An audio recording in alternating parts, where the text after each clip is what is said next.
I started working on the idea soon after that.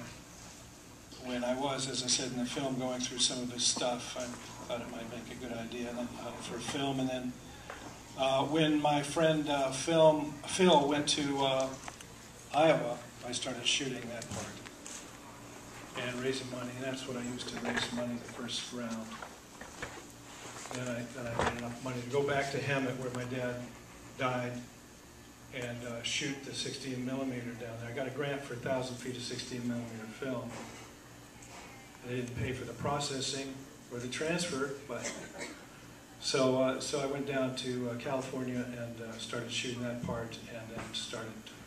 But meanwhile I was writing, and I wrote for over a year and a half to try to get it someplace where it made sense.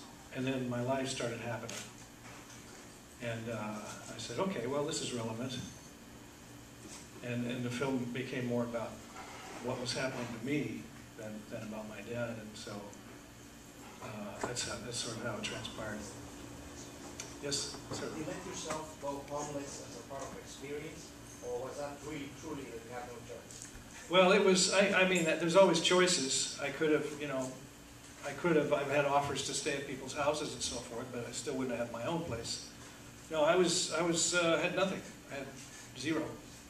The only thing I had was the security deposit at my apartment. So in order to get the security deposit, I had to move out.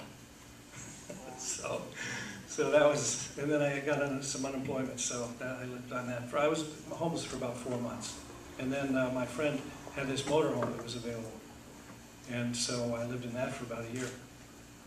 And I was just digging up from nothing, and I really realized how hard it is to dig yourself out of zero. And so that was just part of the experience I was going through. I don't know, you could say I sort of put myself in that position, but you could say I didn't do that either, it just happened. Yes, ma'am? Has the experience that you made from the movie, the documentary, changed your relationship with your kids in any way? I mean, do they know more about you than you did about your father? Oh, good question. The question, if you didn't hear, was did the making of the film change my relationship with my own children? And did I learn something about that? Yes, I did. I became aware of the potent, relationship between a parent and a child. Especially as they get older, it changes as you get older, but it's still a powerful undercurrent in everything you do. So I guess in that way I was more sensitive to what I said and did to them, how I phrased things. I guess I was more conscious of the process of being a parent. When I think I was an okay parent. My son is doing really well now, by the way.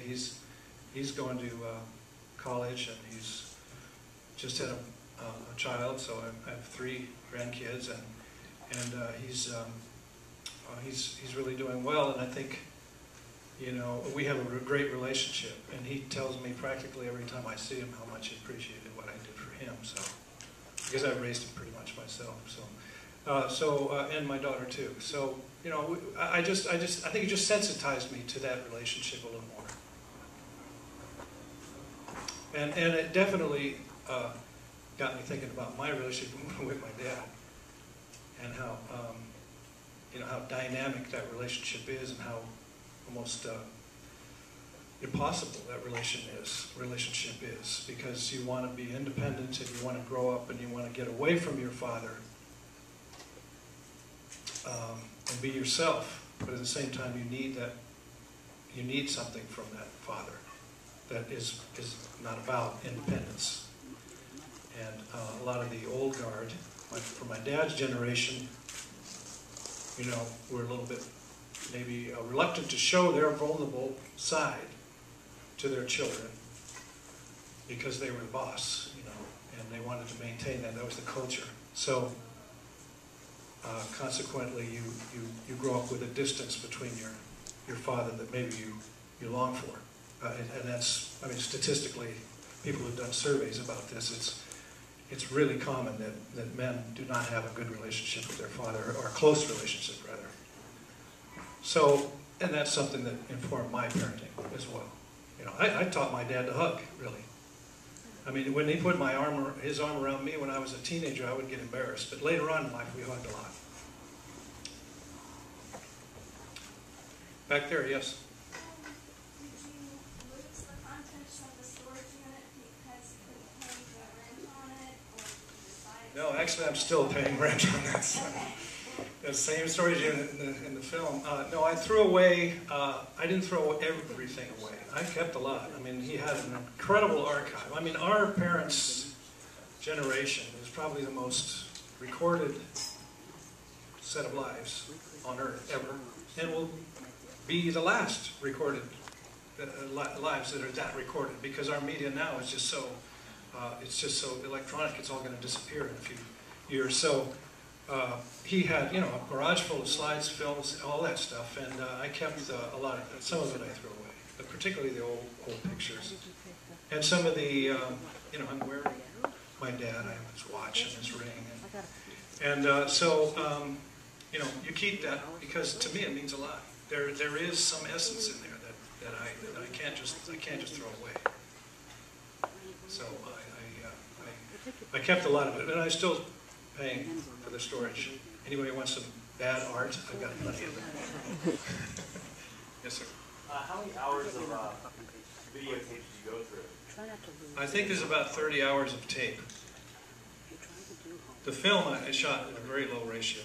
I used practically every shot I shot in the film. But the video. Of your father's, there was 30 hours, you said? How much of his archive did I use or go through? I don't know.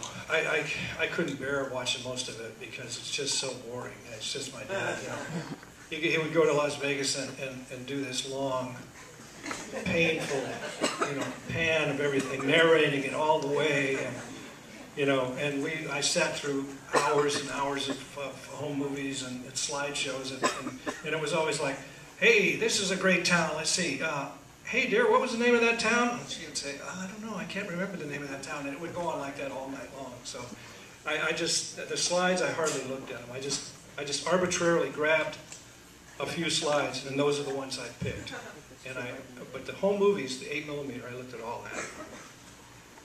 And the videos, I just grabbed a few. But I'm glad I did, because it really becomes a good window into his character, you know. And that's why all those shots where he forgot to turn off the camera, but you could hear his voice. So that was a godsend, really, because it was a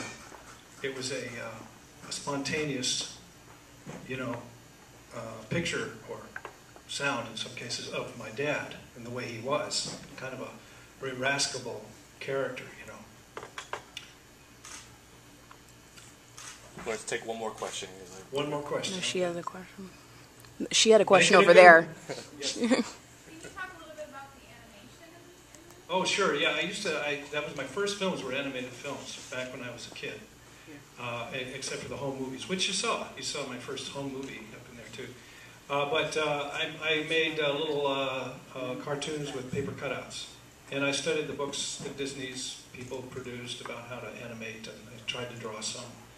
And so I started the I know a lot of animators in Portland. Portland is a great animation town.